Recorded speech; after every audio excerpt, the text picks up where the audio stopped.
So let us look at these essays. The first one is relevance of Gandhi for the present day world. What is the relevance of Gandhi? Why? Because this year is 150th year of Gandhi's birth centenary. So obviously, you can expect one essay on Gandhi, definitely. Any of his quotations can be asked, or they can ask directly relevance of Gandhi also. So what do you have to write for this? First, you can start your introduction. As I always say, you can start your introduction with something dramatic to catch the attention of the examiner. What can be the dramatic introduction? You can start about this instance of global warming. You can start about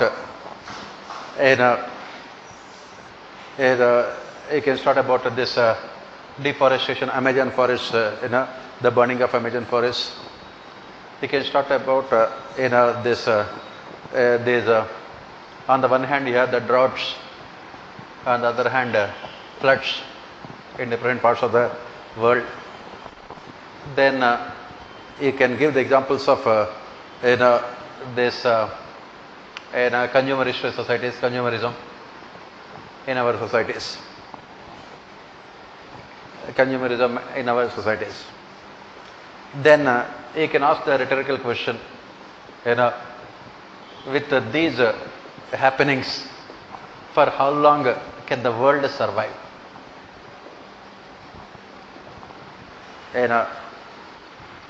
This end of the world predictions, are they becoming a reality or not? End of the world predictions. If at all, these predictions are no longer, predictions.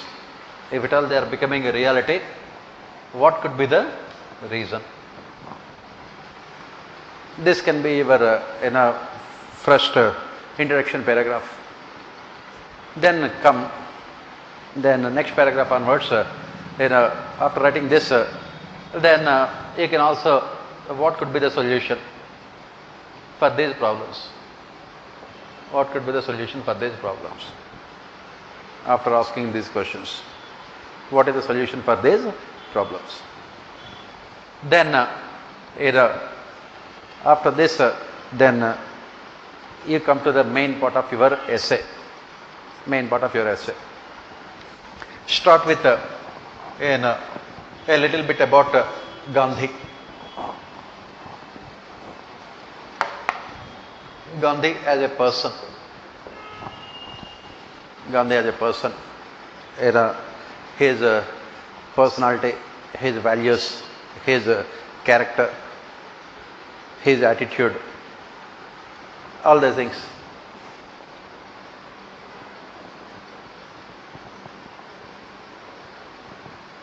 Just briefly discuss about his character, values, attitude, and his outlook towards life. Just briefly, you can talk about those things. His outlook towards life. So what you will be talking about here as part of these things? Gandhi always believed in living close to nature. He always believed in this axiom, simple living. He always believed in simple living. He always believed in sacrifice. And then you can talk about how, even though he had taken birth in a rich family, he has voluntarily sacrificed all his riches. He sacrificed all his riches, as he felt that they were not necessary for his lifestyle. They were not at all necessary for his lifestyle. you can talk about all those things. And this attitude of Gandhi towards life, has also influenced his thought process towards the rest of the world. It has influenced his thought process towards the rest of the world. And the essay topic is about what is that thought process of Mahatma Gandhi, which is relevant for the present day world. What is the thought process of Mahatma Gandhi, which is relevant for the present day world? So come back here. So what are the things that you have to focus on as part of the essay? As we keep on saying, Gandhi has ideas regarding almost each and every aspect. His ideas regarding economy, industry, religion, society, environment, politics, then science and technology, politics, science and technology, then humanity and value systems, then education, then his focus on vegetarianism,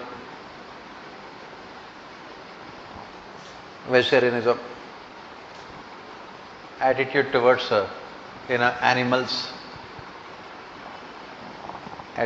animals, then his attitude towards these comforts and luxuries, then his attitude towards diversity in society.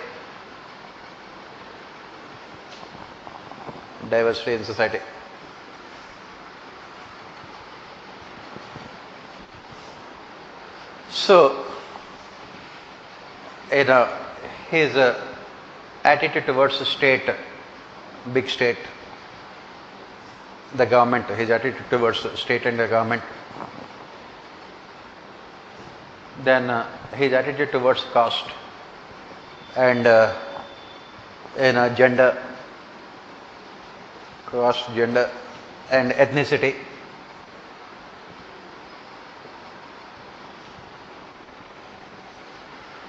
You have to talk about all these things and discuss how his ideas are relevant for the present day societies. You have to talk about all of them. As far as economy is concerned, this is what Gandhi always say, which all of you know also. Earth has enough resources to satisfy the need of the people, but not their greed. So he always believed in a very simple and sustainable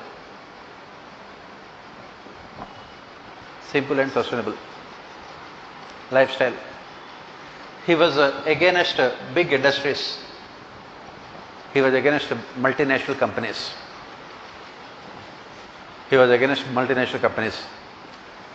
Now, what is the template of your answer?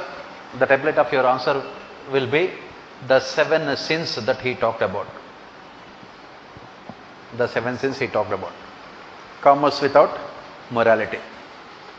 That is the reason why he was totally against big multinational companies, because they are always guided by profit motivation, and in the process they will ruthlessly exploit the consumers, workers and everyone else. That is the reason why Gandhi believed in an economy which is simple, which is sustained. He believed in clear-cut segregation of labor, and there is proper coordination among them. And he believed in small-scale industries. He believed in the axiom that economy should be able to satisfy the basic needs of people. He did not believe in those comforts and luxuries in which the present day society have which are ultimately resulting in what we call environmental degradation. That is what you have to talk about regarding his economy and industry. That is the reason why he talked about what you call small scale industries. These small scale industries are close to nature, they don't exploit the nature, and they provide employment to people, and overall these small scale industries can help us to establish what is called egalitarian societies. Whereas big multinational companies, what happens with the big multinational companies? It only widens inequalities in the society between the rich and the poor people. It only widens the inequalities. That is the reason why Mahatma Gandhi, he talked about these things. Economy should be self-sustaining, and there is no need for any big multinational industries. When Mahatma Gandhi talked about these things, everyone made fun of Mahatma Gandhi, saying that he was too conservative a person and he did not know how to utilize the modern techniques and modern technologies. And they criticized saying that he was out of sync with the changing world at that point of time, because this was the time when industrial revolution had taken place, when the people are getting used to comforts and luxuries. But he could foresee the negative consequences also. He could foresee the negative consequences of these materialistic societies. That is the reason why he said that we should not be unnecessarily attracted and distracted by these big multinational companies and industries, because at the end of the day, India was ruled by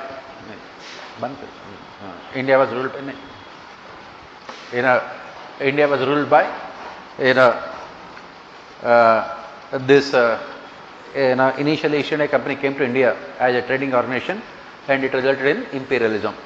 That is the reason why Gandhi was against this kind of big economies, which can result in imperialism. Then similarly, what are Gandhi's views on religion? As we have discussed, worship without sacrifice. Gandhi believed in religious harmony, and he believed that it is the responsibility of the majority religion to protect the interests of minorities. And the present day societies, what we can see is majoritarianism trying to dominate these minority religions, resulting in communal disharmony, communal conflicts. And for example, Gandhi always talked about respecting the diversity, traditions and customs of other religions. He was all in favor of implementing this cow slaughter, ban on cow slaughter. But he said that this ban on cow slaughter should be implemented only with the consent of a minority Muslim community.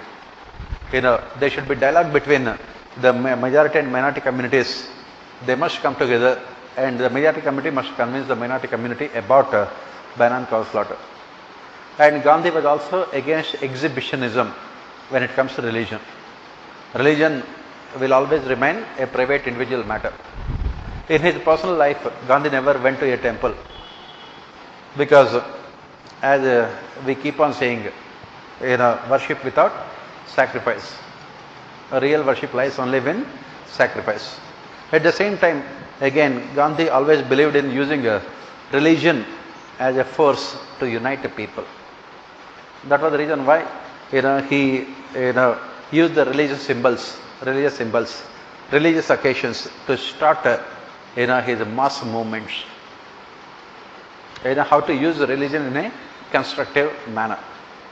And that was also the reason why Gandhi took up this Khilafat matter also, to unite Hindu and Muslim religions. And this is again very important for the present day societies, for the simple reason that this present day societies are characterized by communal conflicts, and too much of identity politics played by political parties. And that is where you talk about relevance of Gandhi for present day societies. Next, Gandhi's views on science and technology. as we have this, we study as part of Gandhi's seven sins. As part of Gandhi's seven sins, what do we say? Science without humanity is a major sin.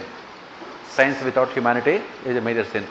Gandhiji was always in favor of science and technology, but he said that this science and technology should be used in a proper, productive, efficient manner. This can be done only when we mix values with science and technology.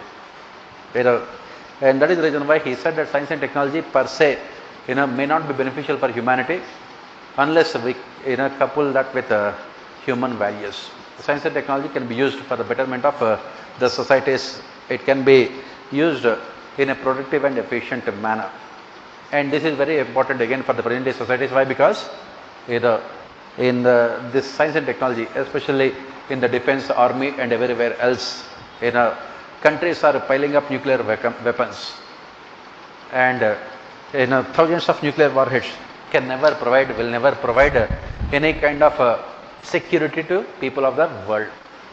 The world is much more dangerous place now than at a point of time when the Second World War had taken place, because of the tendency of the countries to pile up nuclear weapons, using the technology mostly for destructive purposes. You can give the examples wherein this media, social media, and then internet, cyber security, all these are the major concerns. Why? Because for the simple reason that we are not able to use technology in a productive manner, because we have forgotten human values. And similarly, you talk about Gandhi's views on environment, animals, and these things. Obviously, Gandhi always believed in sustainable development. Very, very important votary of sustainable development. That is the reason why how can we ensure sustainable development? Only when we have simple lifestyle. That is what Gandhi always said. If you are using excess use of electricity or any other technology, it will only be causing damage to ecological systems. That is the reason why Gandhi has asked for self-restraint. Self-restraint. So he said that let nature be the ultimate provider of comfort and luxury to the human beings, rather than depending on artificial comforts. And that is where Mahatma Gandhi becomes very important. Why? Because in the name of economic growth and development, we are ruthlessly damaging ecological systems. You can see all kinds of pollution: water pollution, food pollution, air pollution. Why? For the simple reason that we are giving importance to only our comforts and luxuries without worrying about the society as such. As we keep on saying, the present day societies, the standard of life is always determined on the basis of the comfort and the luxuries that we have, and we are not at all concerned about other people. And that is where Gandhi becomes very, very important. Similarly, as I said, Gandhi was strongly in favor of vegetarianism. Why? Because as we study in ethics also, environmental ethics, this earth belongs to everyone. He says that that is what we study in ethics. This earth belongs to everyone, not only to human beings, but all other living beings. For our survival, we don't have the right to kill other animals. That is what Gandhi would always say. His concept of vegetarianism is based on the fact that we cannot cause harm to others, even for our own survival also. Very beautiful thought in the sense that human beings do not require, maybe in the old ages when there was no agriculture, they used to kill animals and eat animals. Nowadays, with so much of development of agriculture and so much of more amount of food available, Gandhi always believed that there is no need at all for us to become non-vegetarian people. It is not at all required. Gandhi gave so much of importance to vegetarianism that he would not even drink the milk from a cow. Why? Because the cow has both the milk as well as blood, if you are eating a drink, if you are drinking milk from cow, means you are literally drinking its blood also. The milk of the cow should be only for the calf and not for others. Even when the doctors advised him to drink cow milk, he never took it. Finally, he had taken goat milk. That kind of strict vegetarianism that Gandhi had followed. Doctors had advised him to eat this egg or something else when he had some kind of problem with his health. He said that I would rather die but not do those kind of things. It is all about what you call commitment. And if you look at it some time back, if you had seen the newspapers front page headline, this conference, climate conference, international climate conference, it has suggested that if the world does not turn towards vegetarianism in the near future, it can see the end of the world also. The end of the world is very much near.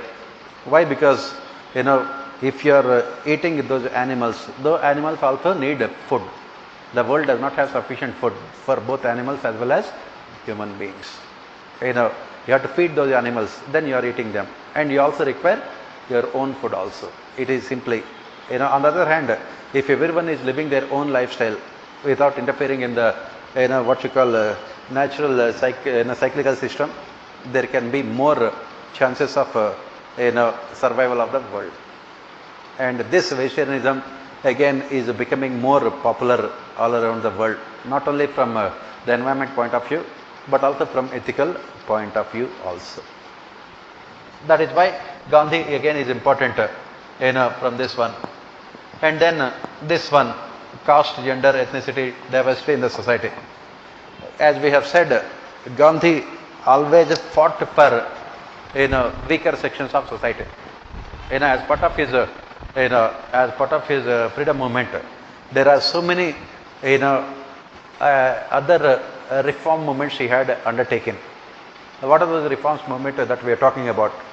We can give the examples of the untouchability movement he had undertaken, under the influence of people like Ambedkar and others.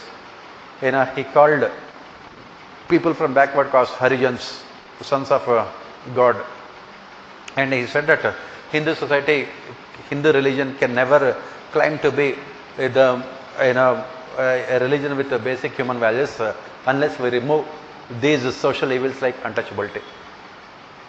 All through his life he fought against untouchability. Similarly, when it comes to religion also, Gandhi always believed in respecting the traditions, customs and cultures of other religions. In the same manner, Gandhi was also in favor of empowerment of women. Another dimension of Gandhi's life is he always fought for emancipation of women, especially in Hindu societies. And in the same manner, ethnicity also played a major role. Einstein wanted Mahatma Gandhi to support this new state of Israel for the Jewish population after the Second World War. Einstein being a Jew, Albert Einstein. Mahatma Gandhi has said that I will definitely support a homeland for the Jewish population, but it should be there in consultation, in consensus with the Arab world. It cannot be superimposed by the allied powers, America and United Kingdom. That is what Gandhi always would say. He said that all the problems should be solved through discussions and negotiations. He was totally against this kind of dictatorial nature.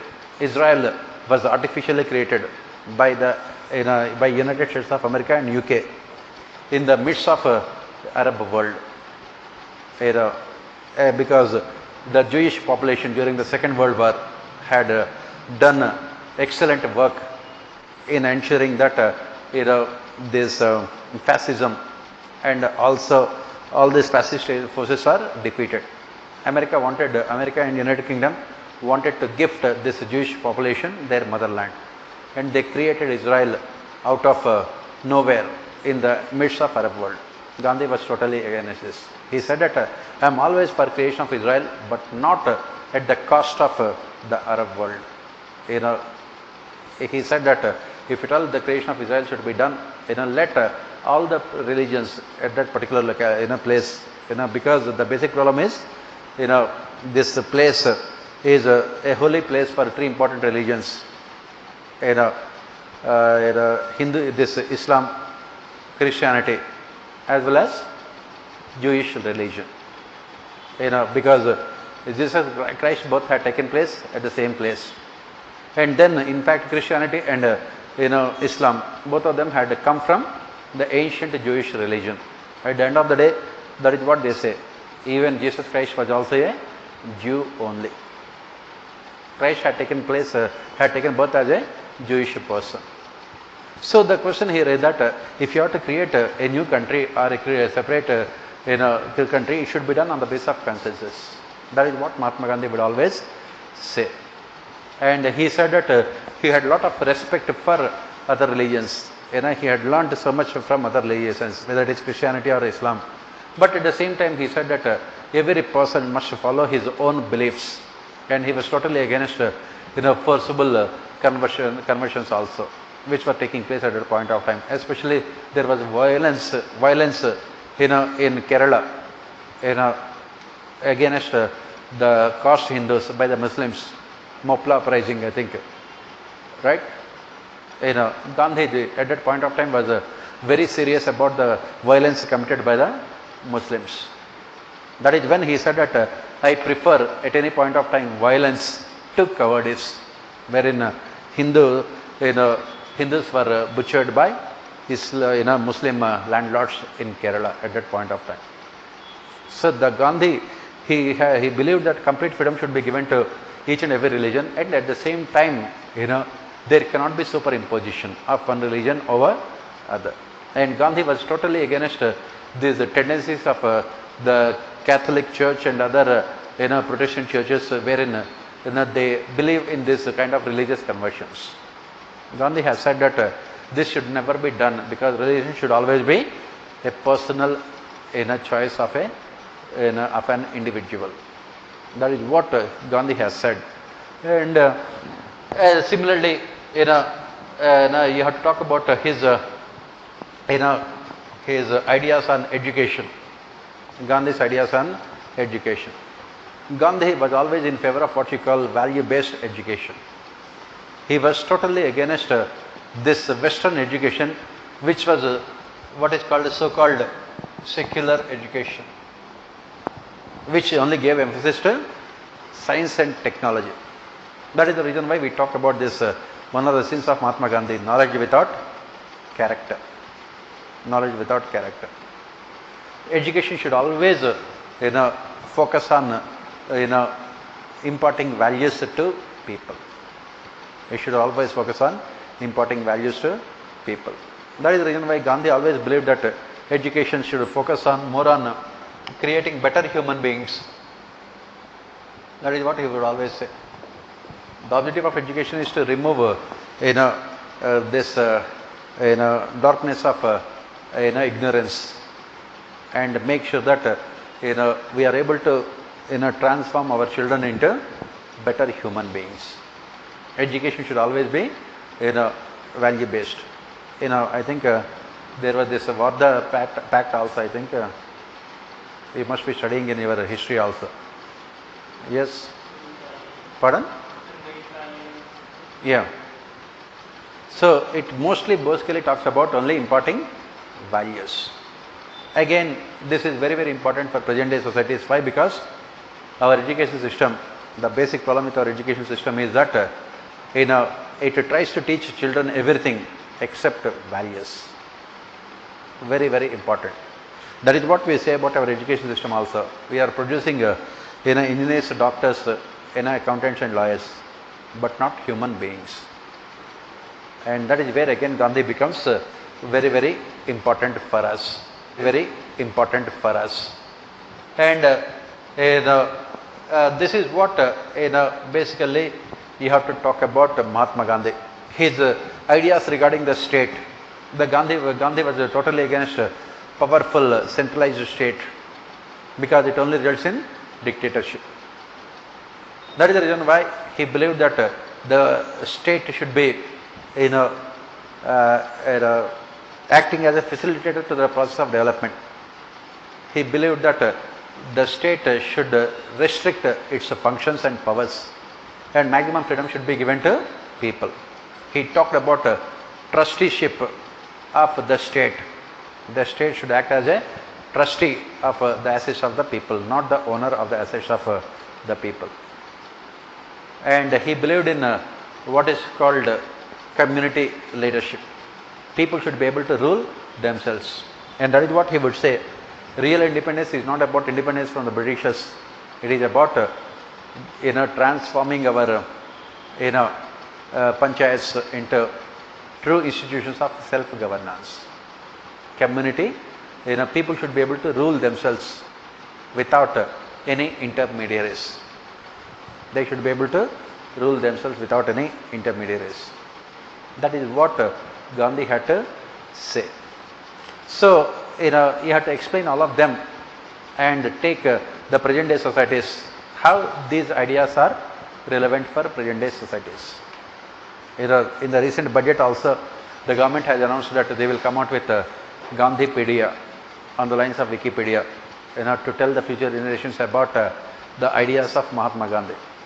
And what you can say is that these ideas and ideology of Mahatma Gandhi should be taught to children from the childhood onwards, so that they will understand the essence of life, the value of civilization, and also the significance of community living. Especially in this globalization and liberalization, wherein self-interest dominates the societies, Gandhi becomes extremely important. And Gandhi always believed in dignity of labor, dignity of labor. He always believed in people performing all the tasks by themselves. In the present day societies, where we are talking about mechanization, using robots and other things, Gandhi becomes extremely relevant also. So this is what you have to write for this essay. Very, very important. As I said, I won't be surprised at all if it is not asked this year, 150th year of Gandhi's birth centenary. Next, democracy is the worst form of government except for all others. Democracy is the worst form of government except for all others.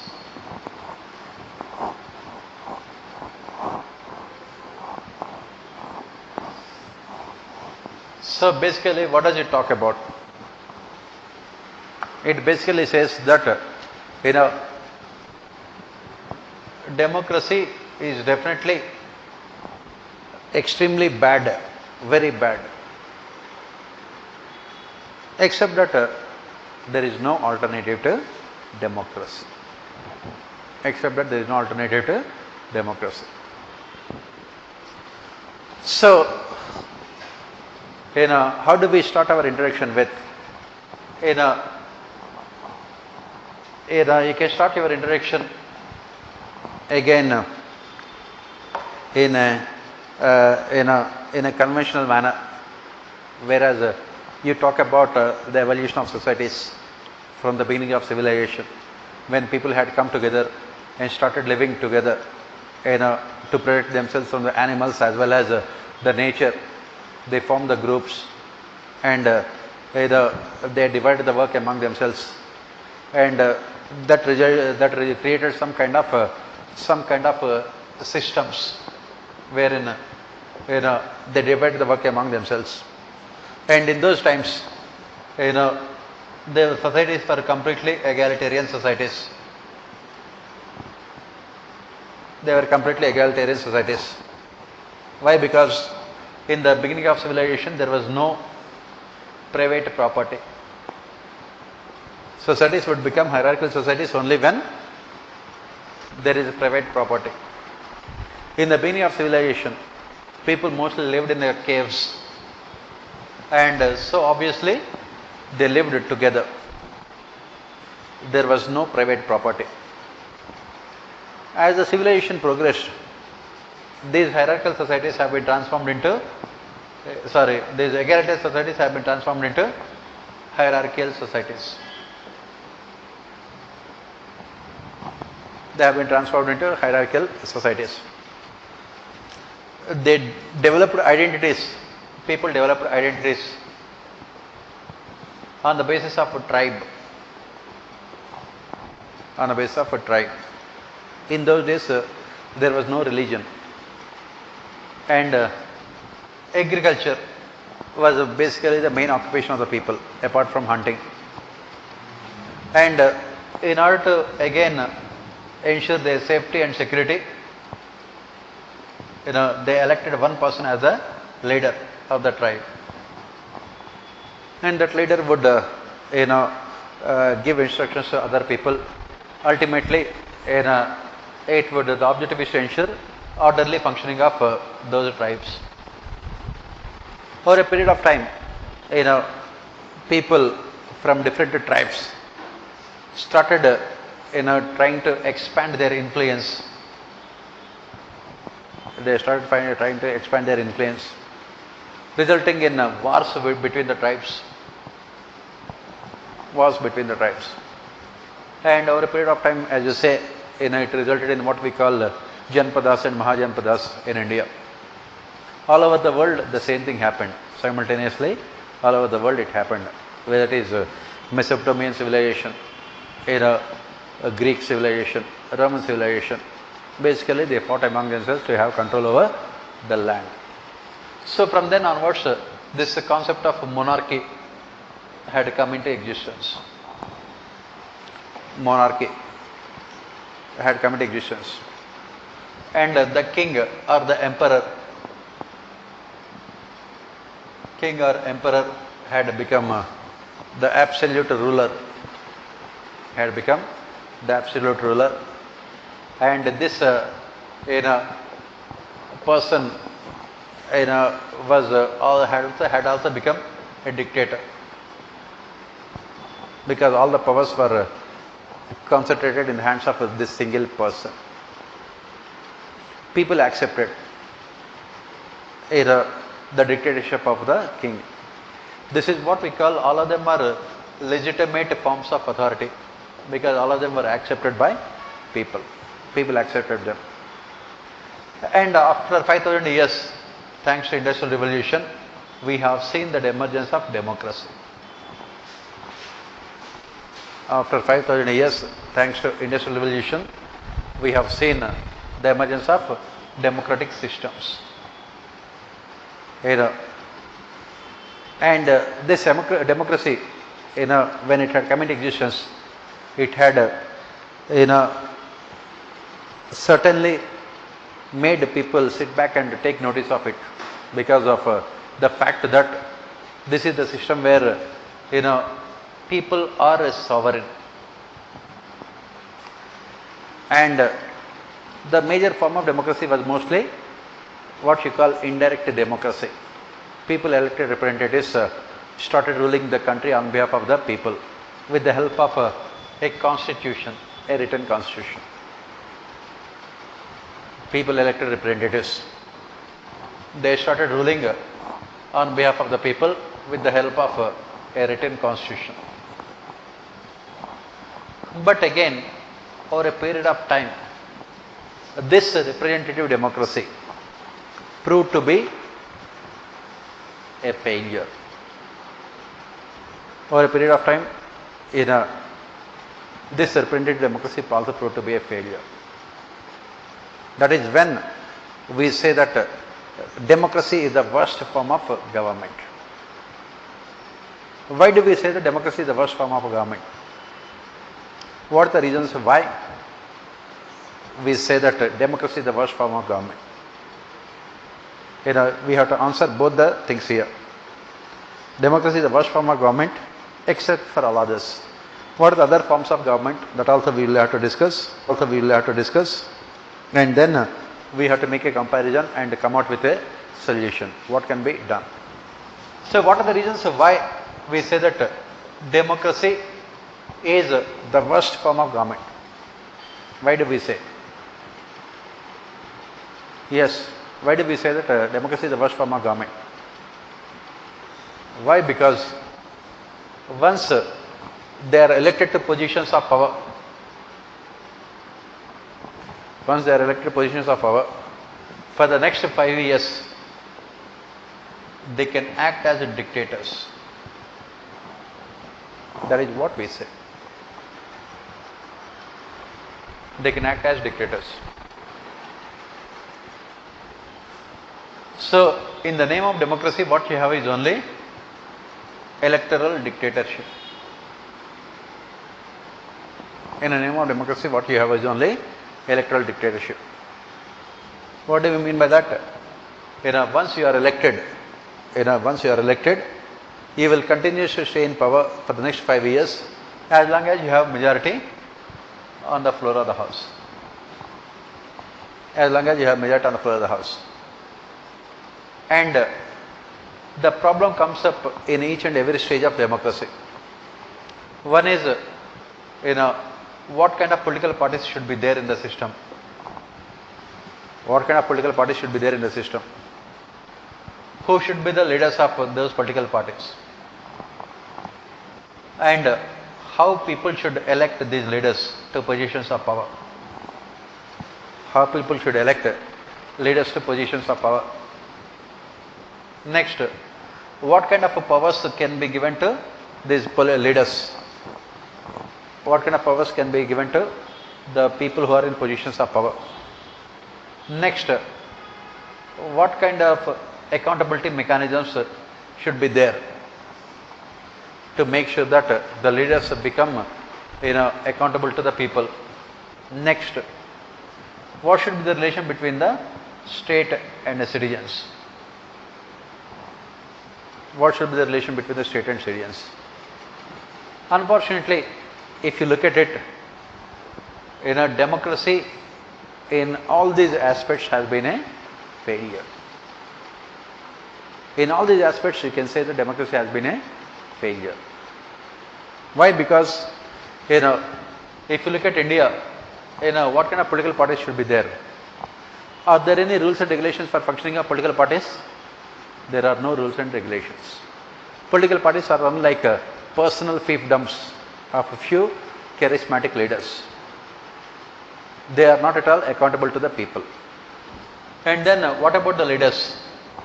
Are there any qualifications for the leaders? Absolutely no qualifications. What is the qualification for you to be a member of parliament or MLA? You must be a citizen of the country and above 25 years old. And anything else? Nothing. On the other hand, if you are a criminal or a person with a huge amount of money, you can easily get yourself elected.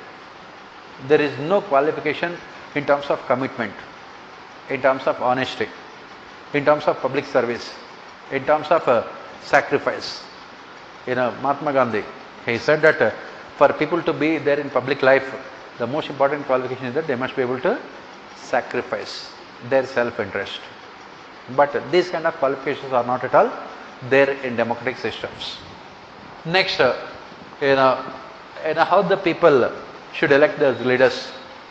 The kind of electoral system in a country like India, first past post system, it only encourages criminals. It only encourages caste and religious divisions. It only encourages regional fragmentation. It only encourages rule of money power. Why? Because people simply don't have knowledge and awareness. They simply don't have knowledge and awareness about their rights. And more importantly, they don't have any choices also. They don't have any choices also. They don't have any choices also. Obviously, when they don't have choices, can they make what you call rational decisions? It is not at all possible. If you have to select between a criminal who committed 100 murders and another criminal who committed 200 murders, where is the choice? And that is the kind of democracy you have. Then what are the powers? As we have said, in the name of democracy, we have given too much power to our political leaders. And there is all, as we keep on saying, power corrupts. Absolute power corrupts absolutely. In the name of legitimacy, we have given excessive powers to the political executive without making them accountable for their performance. That is what we have followed after independence, the Nehruvian model of development. A strong, powerful, centralized state, wherein people who are at the top are given extraordinary amount of powers without making them accountable for their performance. I can give the example of how our political leaders live in extremely luxurious conditions in the name of socialism. In the name of socialism. Extremely luxurious conditions.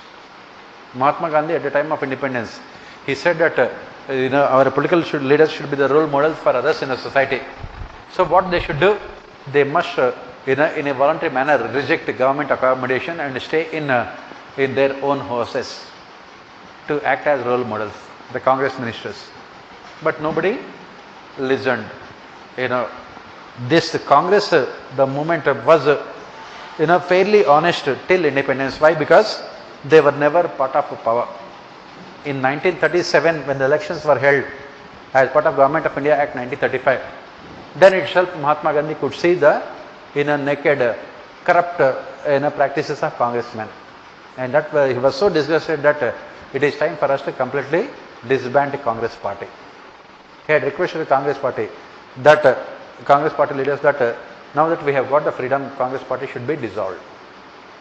Why? Because he was so much disgusted with these things. And unfortunately, in the name of democracy, we have given too much powers to them without making them accountable for their performance. Next, as I said, there are absolutely no accountability mechanisms.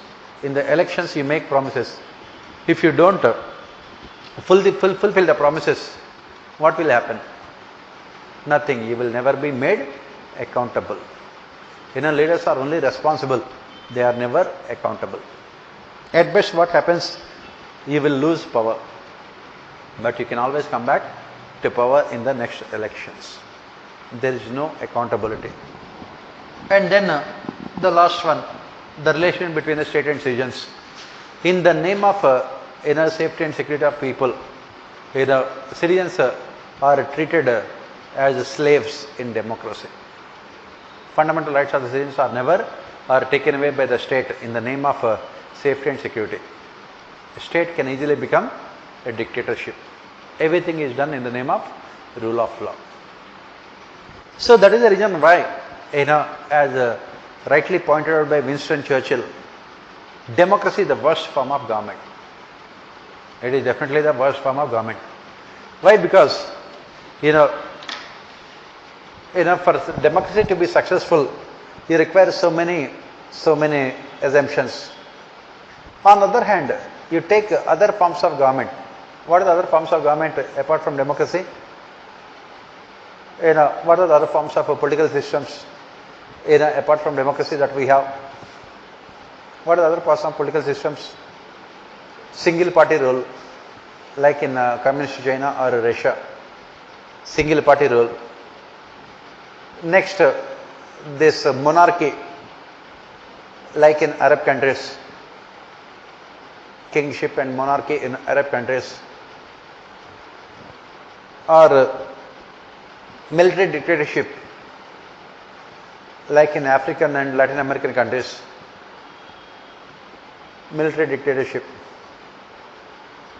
So, in these regimes, if the ruler is a good, kind-hearted person, he can ensure overall development of the country far better than in democracy. If the ruler is a good and a kind-hearted person,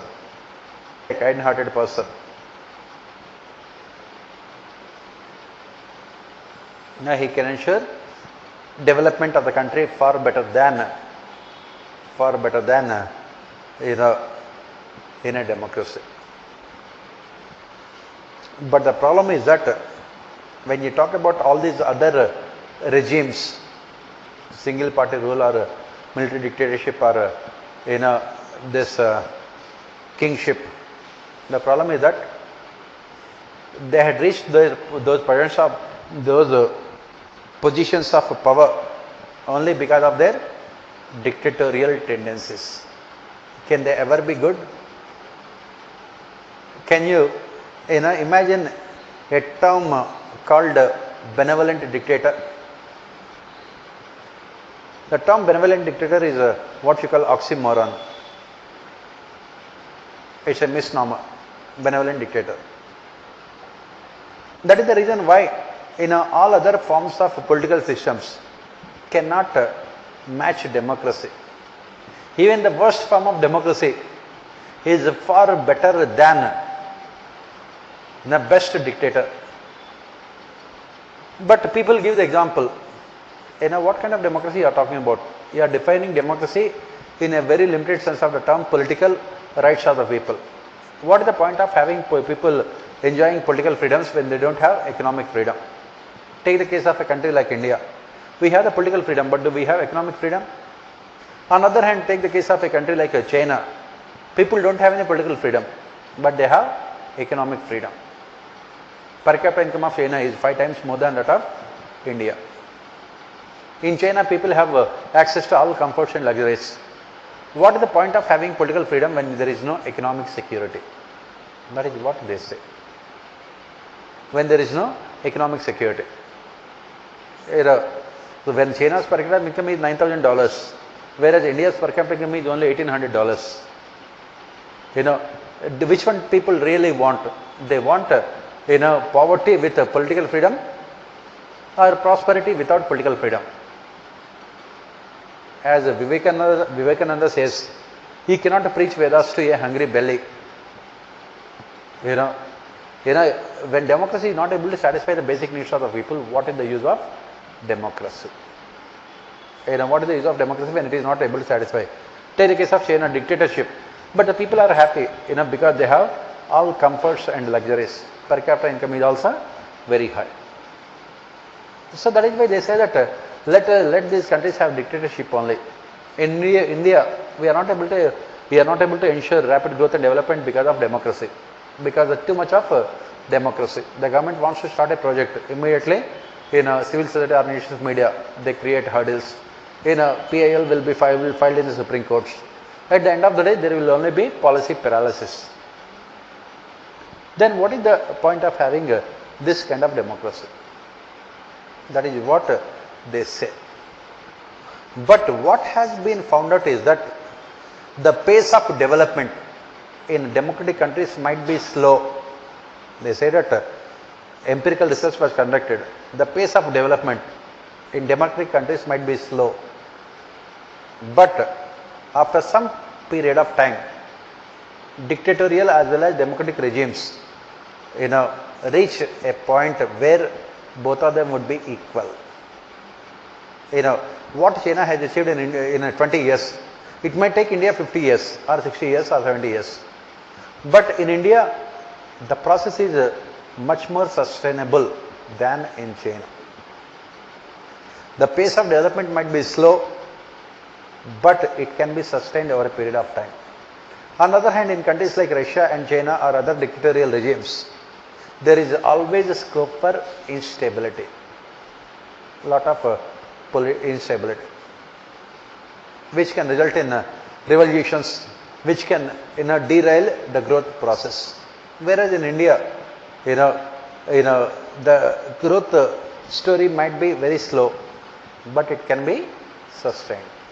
So what we have to say is that, instead of trying to make India a dictatorship, what we must say is that we must make democracy more functional. The basic problem with India is not about democracy per se as such. It is the ineffective functioning of democracy. So remove all the inadequacies, the weaknesses of a democracy. Because at the end of the day, as the question says, there is no alternative to democracy.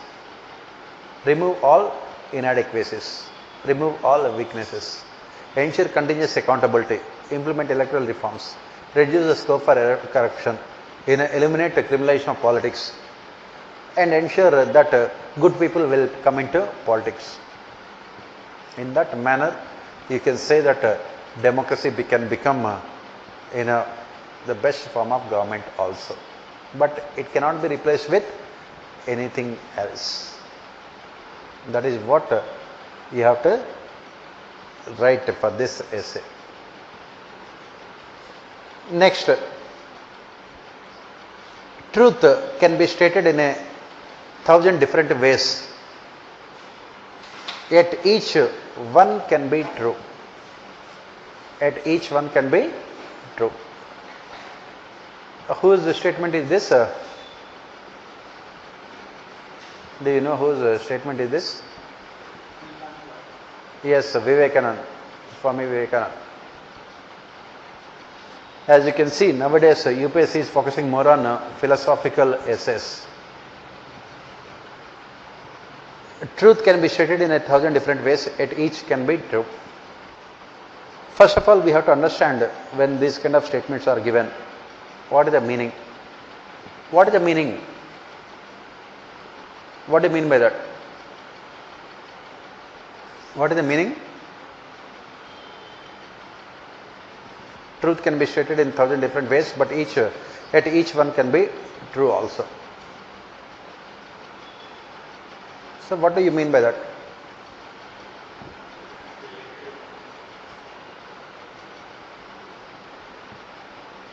Relative. What is relative?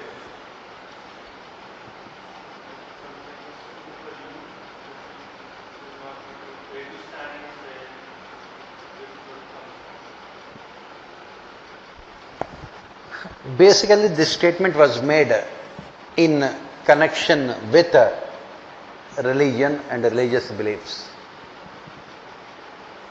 If you look at every religious scholar, every religious preacher talks about the truth. And they talk about the truth in a different manner, from a different perspective. And whatever they say is always also true. Truth is not an absolute term. It can be stated in different ways by different people, and all of them can be true also. Whatever that is being stated is also true. Why we are talking about this statement? Why this statement was made? As I said, basically this statement was made to rectify the notion that every religion believes that their values, their tradition, their customs, their God are above everyone else. Religious fanaticism. For example, you look at it, both Christianity and Islam. What do they say? You must always convert non-believers. In a Muslim, they talk about kafirs. Non-believers should be converted into Islam, or else they should be punished. In the same manner, Christianity also talks about conversions, and this is what Vivekananda was totally against. He said that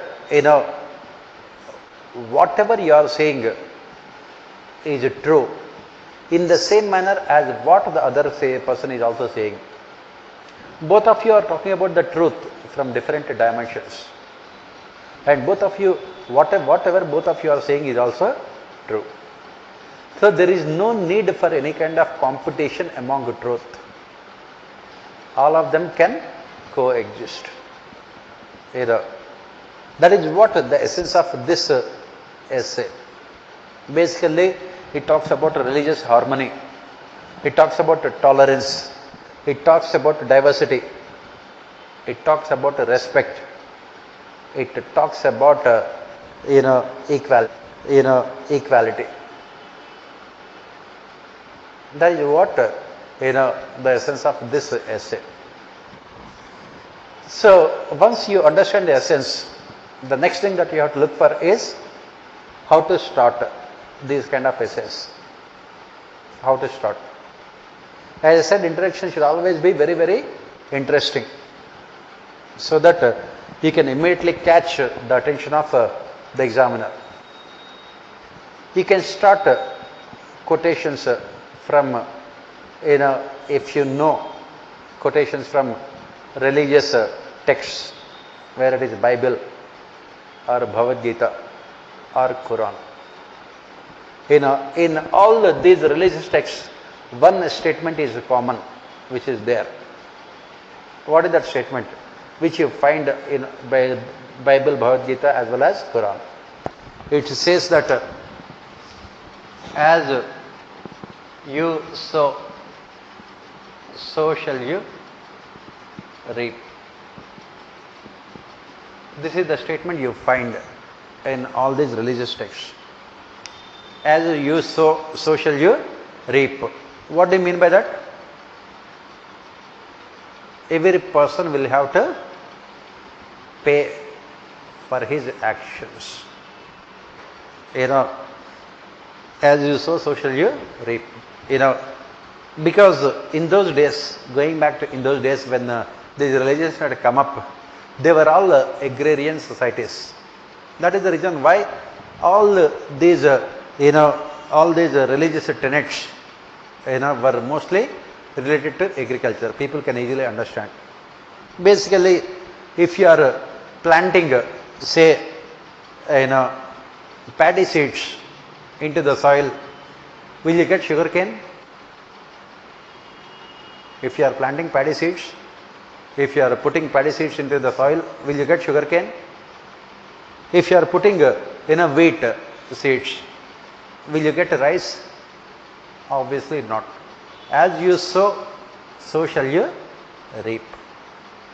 And this statement is there in all these religious texts, and it was spoken in a different context, in a different manner. They always talk about these things in a different manner, and all of them are true. All of them are true. Every religion talks about God. Every religion, they talk about God. Every religion talks about traditions and customs. And what this statement says that whatever they say, those religious preachers, it can be true also. Whatever they say, it can be true also. Even Christianity, they talk about the same thing. At the end of the day, what we say is that the form may be different, the content will always be the same. The form may be different, but the content will always be the same. Why? Because every person, God has given every person to think, the power to think. When He has given us the power to think, not everyone should be thinking in the same manner. If all of us think in the same manner, what is the difference between us and machines? What is the difference between human beings and computers? You put the same kind of problem, feed the same kind of information to all the computers, they will give you the same output. You give the same kind of interpretation to 100 different people, they will come out with 100 different opinions on the same information. And all those 100 opinions can be right also. That is what it says. Basically, what this statement essentially says is that this truth has no boundaries. It is not homogeneous. It has no boundaries, it is not homogeneous, for the simple reason that people will always think differently. They can adopt different paths, they can adopt different paths, PATH, they can adopt different paths to realize the truth. And each path is as equally important as the other one. Each path is as equally important. For example, if you look at it, in Hinduism, it says that in order to keep our body and soul clean, we must observe this what we call upavas in Hinduism. Upavas means, what is this one? Fasting. Why fasting is required? Why Hinduism, or for that matter Islam also gives lot of importance to fasting? During the month of Ramadan, they are not expected to eat anything right from day, right from sunrise to sunset. Why this fasting? Why this fasting? And you can see that curiously it is there. This fasting is there in almost every religion. Right? Fasting is there. Why? What is the meaning of this fasting? Why fasting? And what is the real meaning of this fasting? Does fasting means denying ourselves our right to have a livelihood also? Take the case of Jainism. Fasting is an integral part. Buddhism. All these religions talk about the same thing. Why this fasting? So there are so many things, so many traditions and customs, which they talk from different ways. All of them can be true also. What is the essence of this fasting? Why? Why it has become part of the culture of different religions? All of them come out with different explanations, and all those explanations might be true also. What is the essence of all those explanations? Why this fasting is required? Yes, why?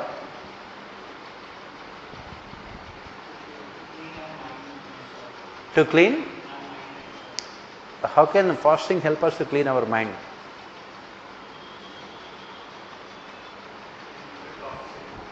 Pardon? Reduces toxins in the body. By reducing toxins in the body, how will it help us?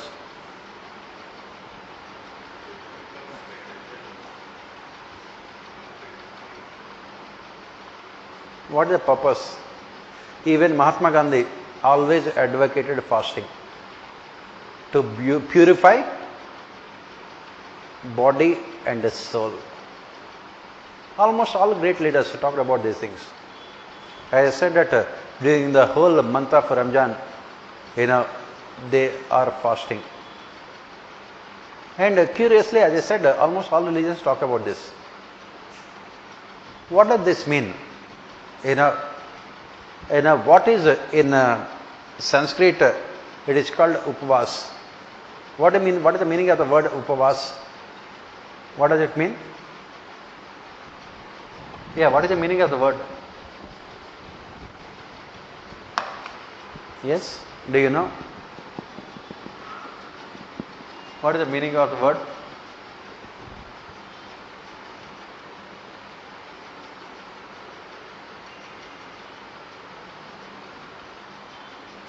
Does it mean only fasting? Vas literally means in Sanskrit staying close. Vas means residence, staying close.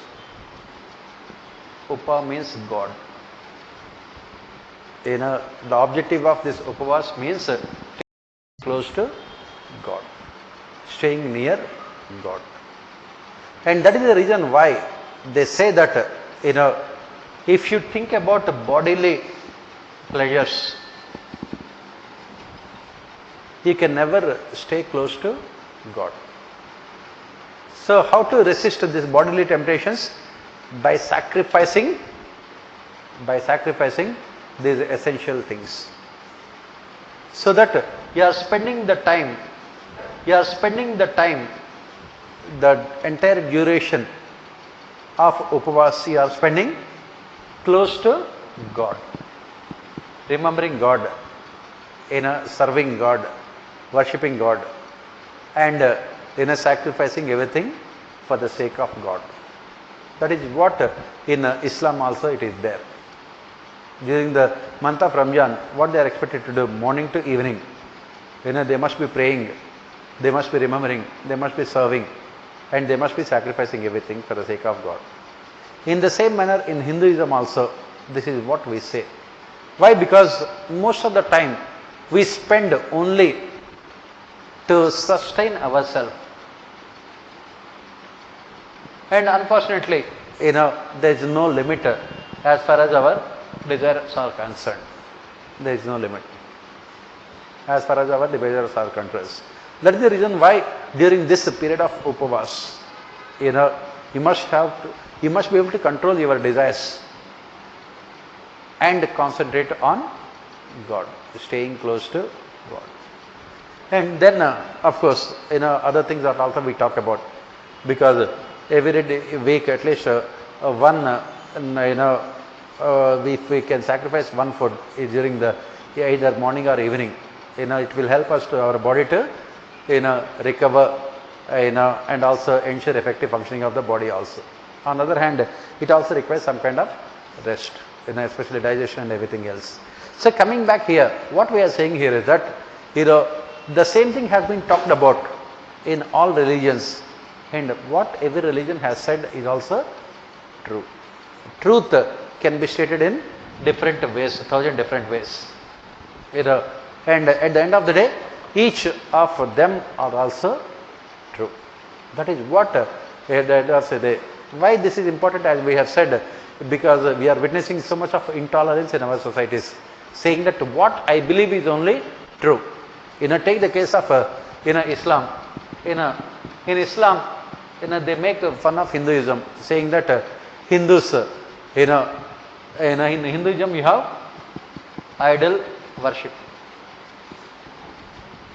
In Hinduism you have idol worship, right? Whereas in Islam, this idol worship is prohibited, right? So that is the reason why in Islam they criticize that Hinduism, saying that they don't have a proper religion. How can you worship idols? In Islam, they say that Allah is God. Allah is not human being. In India, in Hinduism, you worship human beings as gods. You take all of them, Krishna, Rama, and Shiva. All of them have taken the birth as human beings, and they have become gods, and you worship them. That is why you have temples for all of them. And this has been criticized, this idol worship. And that is where Vivekananda says, the idol worship of Hinduism is as true as worship of Allah by Krishna, Islam. Both of them are equally true. Why? Because that is what we say. In reality, God has neither form nor structure, nor any identity. God is what we call only nature. But, if we have to concentrate, if you have to meditate, you require some kind of structure in front of you for you to meditate. And that is the reason why we have this idol worship. When you see that idol, you can concentrate on that idol. You can concentrate on that image. You can worship that image, so that your meditative powers also can increase. Once you reach a very high stage of evolution, you don't require any idol worship. Then there is no difference between your religion or other religions. That is what we say. So you don't have to make fun of other religions. You don't have to make any fun of other religions. Why? Because as we keep on saying, truth can be stated in different ways. At the end of the day, what is that truth? What is that universal truth? How do we define God? At the end of the day, it is all about love, sacrifice. God means unconditional love and complete sacrifice, selflessness. That is what God. And that is the reason why at the end of the day, every religion defines God in terms of love and sacrifice. And they define it in different, through different ways. In Christianity, there's 10 commandments, talk about the same thing. The 10 commandments. In Jewish religion, they talk about the same thing. If you read the verses of Quran, they talk about the same thing. If you read Bhagavad Gita, it talks about the same thing. Truth can be stated in 1,000 different ways. And each of them can be true also. That is what you basically have to write. Once we realize this fact, then there is no scope for any intolerance. There is no scope for any, wars. If you look at, since the beginning of civilization, the major reason for most of the wars that had taken place was religion. The 1,000-year-old war between the Islam and Christianity. The most important reason why all these wars had taken place was because of religion. Once we realize this, you will have only peace. That is what you have to write basically for these kind of essays. And you can give as many examples as you want from the present day societies, where you can see so much of intolerance. There is so much of intolerance in the name of religion, in the name of traditions, customs, and everything else. As the societies progress, normally the religious traditions and customs also should change according to them. But if they are not changing, let the people have their own opinion. That is what you say. Because what they are saying is as equally true as what you are also saying. The only difference is that the way you are saying the things are different. It does not mean that it will not become true. Next. Yeah.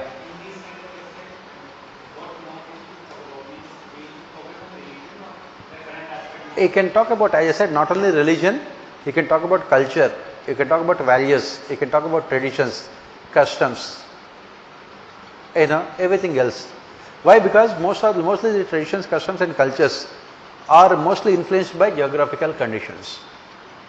If you are living in extremely cold countries, vegetarianism cannot be practiced there. Why? Because they don't have any crops. So you cannot criticize non-vegetarians there by saying that you are causing. Their truth is different from your truth. It is changed. It depends on the conditions there. You have to accept the fact also, that kind of diversity. On the other hand, if you start saying that if you become parochial and you say that whatever I am saying is right and you are wrong, that is when the problem comes. So that is what tolerance, which is the essence of any religion, which should be the essence. As I said, last year also in section B, I think all 4 essays were related to only these kind of philosophical essays. You must be prepared, think and write. Understanding the topic becomes very, very important. Once you understand the topic, it is not at all difficult. And the good thing is that if you write these kind of essays, you will get good marks also, compared to writing conventional essays like cross-border terrorism or anything like that. Because general studies essays, everyone will write the same thing, because you must have prepared well for GS, other papers of GS. There is no scope for creativity there. On the other hand, in these kind of essays, you can show a lot of creativity, provided you understand the topic and come out with a good explanation.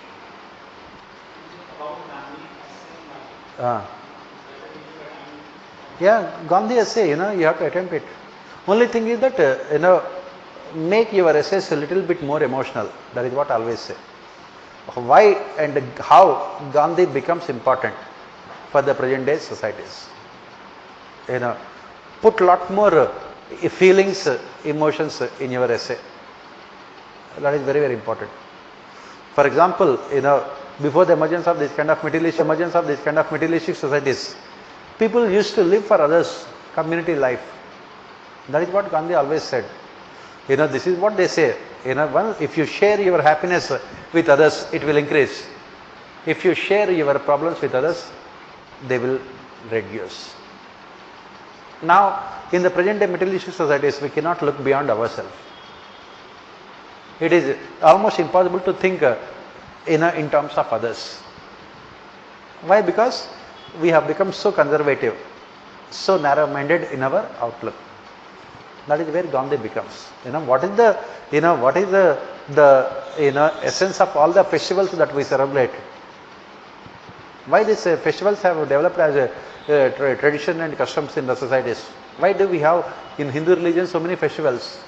The objective of all these festivals is to share our happiness, joy with others. Invite other people, go to other people's houses. Otherwise, all through the year, you are living, all alone with your family. Make sure that you are raising above these conservative aspects. That is where Gandhi becomes very, very relevant for present day societies. Why? Because we cannot think of others in our society, in the present materialistic societies. You invite people, share food with them, share your happiness, sadness, everything else, all your emotions. These festivals provide occasions for you. That is the reason why, Hinduism is a more, what you call a community-based thing in terms of these festivals. You have, especially the season starts from now onwards, it will continue till March. These 6 months, 7 months, you find mostly festival time. So many festivals will be there. That is what, that is what Gandhi would always say. He would say that use religion, use traditions, customs, to, get over this self and selfish interest. That is what every religion says. Always help others. Always find happiness in serving others. Next, aggressive nationalism can be as harmful as terrorism or secessionism. These kind of cases can be a little bit troublesome for you to write. Why? Because, first, you have to swim against the tide. You have to go against popular opinion. Second, you have to convince the examiner also. Very difficult. These kind of controversial ones, they are difficult. So, again, as usual, you have to understand the topic. Aggressive nationalism can be as harmful as terrorism or secessionism. How do you start? Again, first let us understand, then we can start, go into explanation. Why the statement was made? What is this aggressive nationalism? What is the difference between patriotism and nationalism? What is the difference between patriotism and nationalism? Yes. What is the difference between patriotism and nationalism?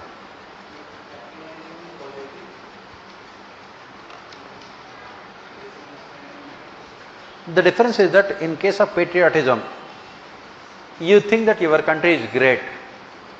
At the same time, you will also allow the other person also to think that his country is also great. In patriotism, you praise your country. It does not mean that you are demeaning other country, denigrating other country.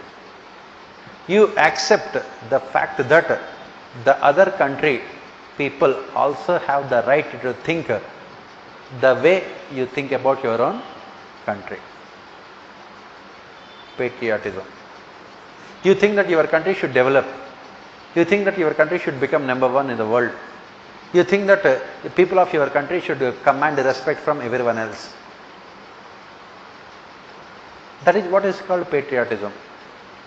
And the problem with the nationalism is that you think that your country is only great, not every other country.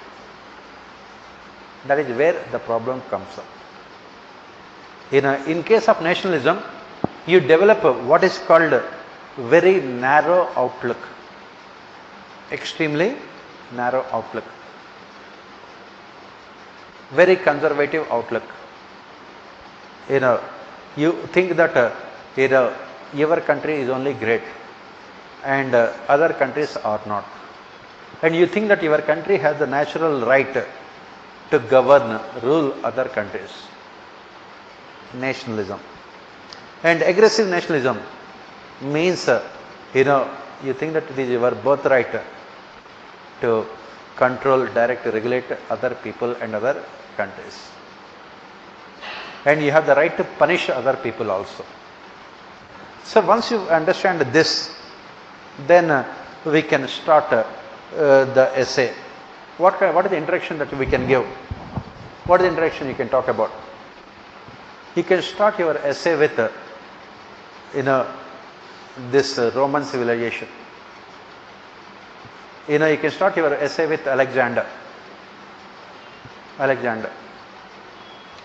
and then come to this Adolf Hitler. What is common to all of them, all these people? What is common to all of them? Aggressive nationalism. Aggressive nationalism, which resulted in incredible damage to global peace and security. Lakhs of people, crores of people died in Second World War. And what is the reason why so many people died in the Second World War? Aggressive nationalism. And give the example of United Kingdom, when it had arrogated upon itself as the ruler of the entire world. When Britishers were occupying all those countries, what is the moral justification they had given here?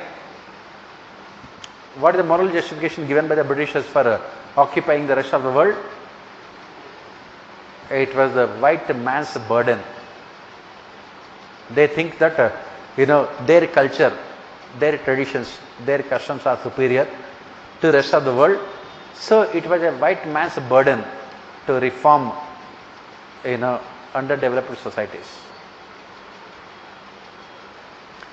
So that was the reason why we say that aggressive nationalism can be as harmful as terrorism or secessionism. Ultimately, what does this terrorism or secessionism ultimately result in? They only result in wars. They only result in battles. And who will suffer the most? It is the people. It is the people who suffer the most. And that is the reason why we say that aggressive nationalism is as harmful as terrorism or secessionism. Now come back to the crux of your essay. How will you basically support this argument? How this aggressive nationalism in recent times had become a major threat to global peace and security. How it has become a major threat to global peace and security. So how did this concept of nationalism has come up? This concept of nationalism was an outcome of the Renaissance movement. Renaissance movement. Nationalistic identities were outcome of this Renaissance movement. You need a strong emotion to bind people together, and that emotion is patriotism and nationalism. Patriotism and nationalism. You take a lot of pride in your country of birth. You take a lot of pride in your race. You will take a lot of pride in your ethnicity. You take a lot of pride in your nationality. Nationality. And what is happening? What is happening is that the world is becoming extremely competitive. It is becoming extremely competitive. So, how to face this competition? How to face this tough competition? Tough competition. How to face this tough competition? This can be done only when you unite the people of your country, and that feeling of unity can come with the help of patriotism or nationalism. Now, during this period between 1950s and 1990s, we had seen in the global geopolitics aggressive nationalism, with one group led by America and other group led by Russia. They were fighting among themselves to showcase their superiority over others. Then we thought that with the emergence of globalization in 1990s, these tendencies would disappear, nationalistic tendencies would disappear, and we will be able to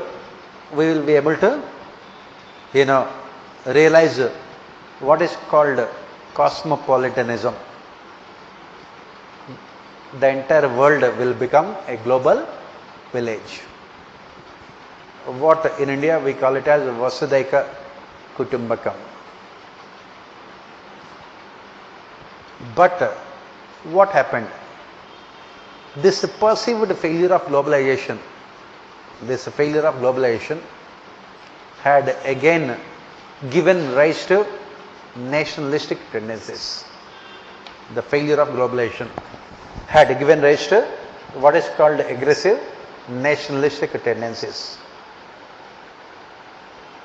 It had given rise to, aggressive nationalistic tendencies.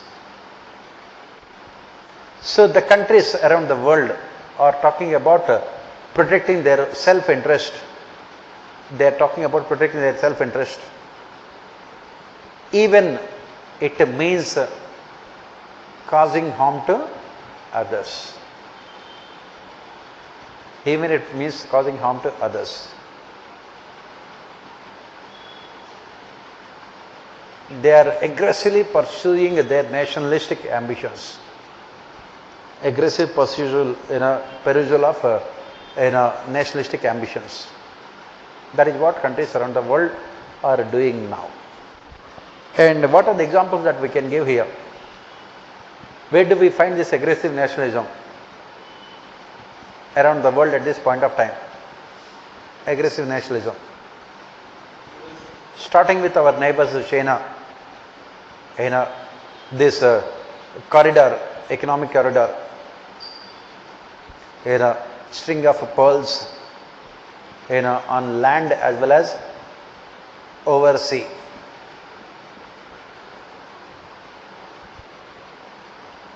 This economic corridor is an example of aggressive nationalism.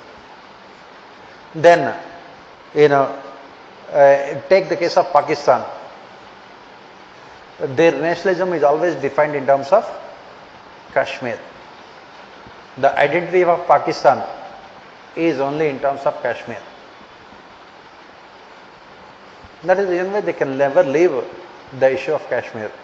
The entire identity of Pakistan starts and ends with Kashmir.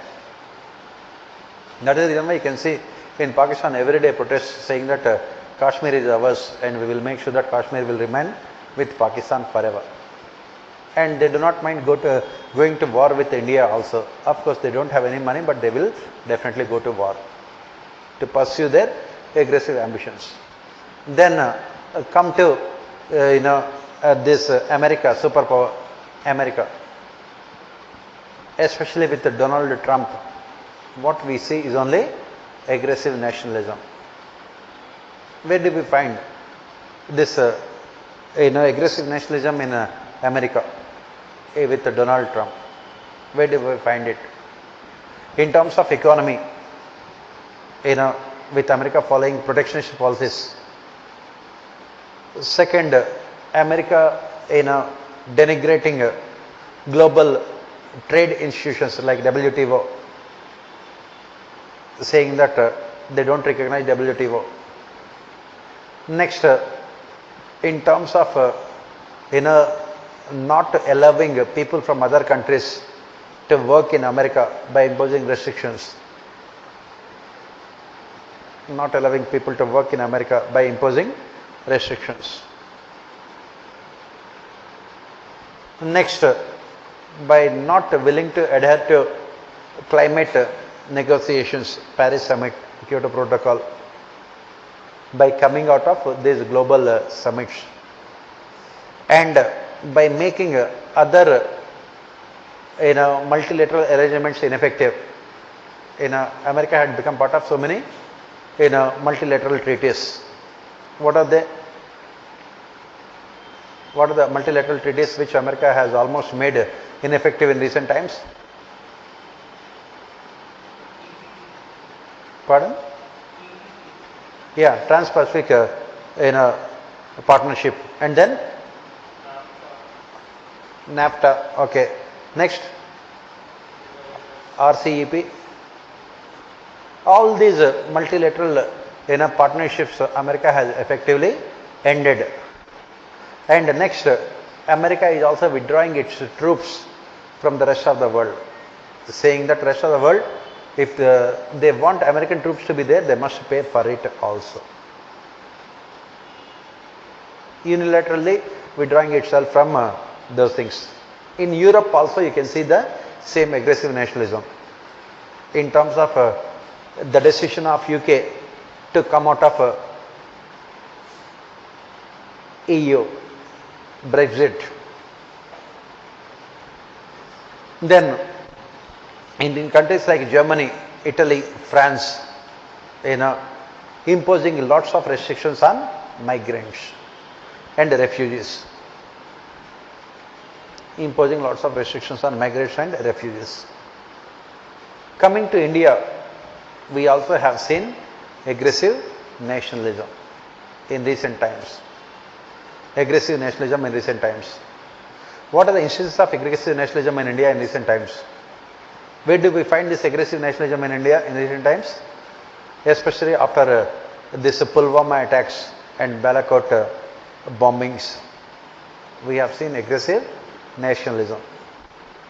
And the tendency of the government to impose tariffs and customs duties on products from outside the country, imports, in the name of protecting the interests of domestic producers.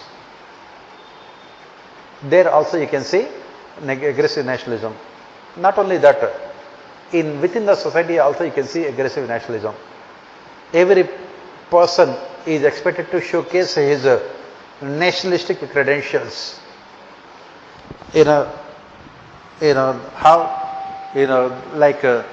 Standing when national anthem is played in cinema halls, and supporting the government on controversial issues.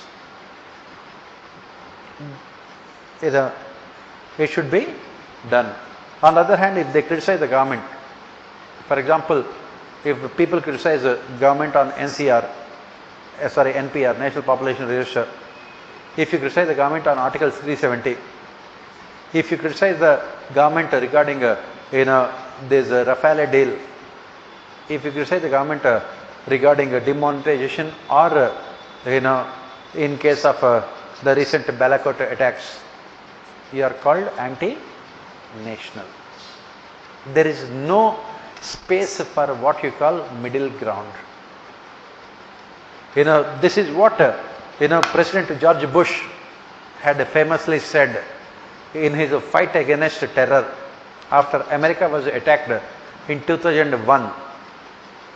The then President of America, George Bush, he made a famous statement which you can quote for aggressive nationalism. What did he say? He said that in our fight against terror, either you are with us or against us. And that is what really defines aggressive nationalism in India at this point of time.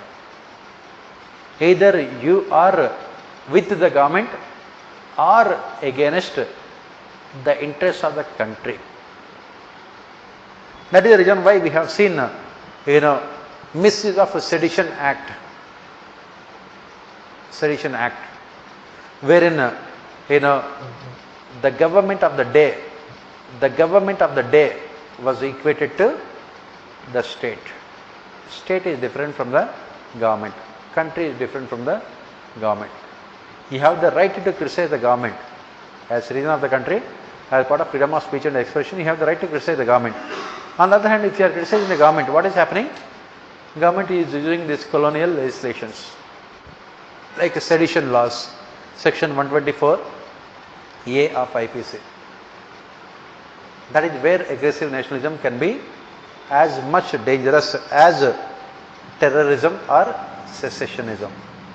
And why it is dangerous? Aggressive nationalism inevitably results in the demand for a strong leader. It inevitably results in a demand for a strong leader, a tough leader who can take decisions. It demands a strong leader, and when that strong leader with a charismatic power emerges, with charismatic abilities emerges, that leader can easily become dictator. That leader can easily become a dictator. And democracy will always be in peril with aggressive nationalism. Because in the name of aggressive nationalism, you are killing dissidents. You are killing diversity. Because aggressive nationalism always talks about homogeneity. You are leaving no space for dissent. And if this aggressive nationalism continues for longer period of time, it only results in total dictatorship. Within the country, it can result in dictatorship, and between the countries around the world, it can result in what? It can result in wars between the countries. The wars need not be conventional wars in the form of one country fighting another war with other country. It can be in the form of trade wars taking place between China and America. It can be in the form of countries closing down their boundaries for other people. It can be in the form of intolerance regarding other opinions and views in the society. That is the reason why we say that this aggressive nationalism can be as harmful as terrorism or secessionism.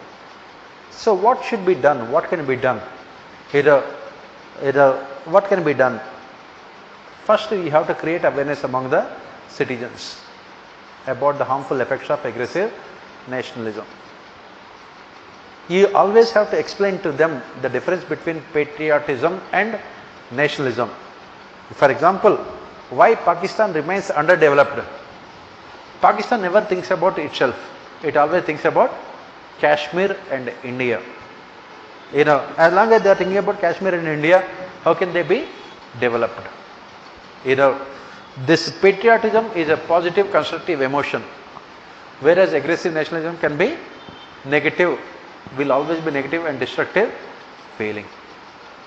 That is the reason why the governments of the day should be careful about promoting these kind of tendencies for votes, and people should be made much more knowledgeable so that they will not be influenced by these negative emotions. Societies can progress only when there is diversity, only when there is difference of opinion, only when there is opportunity for everyone to express his opinion. And this aggressive nationalism takes away all these powers of people in a society, which can never be good. Ultimately, it can result in useless wars between the countries also. Useless wars, like what Pakistan is talking about nowadays. This is what Pakistan nowadays is talking about, going to war with India over Kashmir. That is the reason why America started this trade war with China, and that is the reason why Britain had taken this idiotic decision of coming out of European Union. That is what you have to write. So these are all what you call unconventional essays. I made sure that all the 4 essays that I give are unconventional only. So that once you prepare for them, you can always write about conventional essays. You can write about jobless growth. You can write about security situation in the country. You can write about electoral reforms. You can write about disaster management. You can write about changes in our federal structure, cooperative federalism. You can write about sustainable development. These are things which you can easily write. But these unconventional ones are the ones where you can face troubles and problems also. That is the reason why I made sure that you can be prepared for these things by giving these essays. So this is what about the essays. I think tomorrow and day after tomorrow you have both the papers, all the 4 papers of GS. And on Thursday morning and afternoon we will discuss paper 2 and paper 3 of GS. And on Saturday we will discuss ethics paper, right? And for paper 1 for history and geography you will be given answers, written answers. Social issues we can discuss. That is what we will be doing. So tomorrow again you have the test from I think 10:30 to 1:30 and then 2:30 to 5:30. 2 tests. Normally in the same UPSC also you have to take 2 tests in a day. It will be a good practice for you. Tomorrow it will be General Studies paper 1 in the morning and paper 2 in the evening. Day after tomorrow General Studies paper 3 and paper 4. And on Thursday 10:30 we will discuss paper 2 first and paper 3 in the afternoon. Right. Yeah, you will get copies. I will try to give you the answer sheets, evaluated answer sheets within maximum 2-3 days. Yeah. So that you will come to know. Yeah, essay before completing I will give you. Within 2-3 days essay I will give you.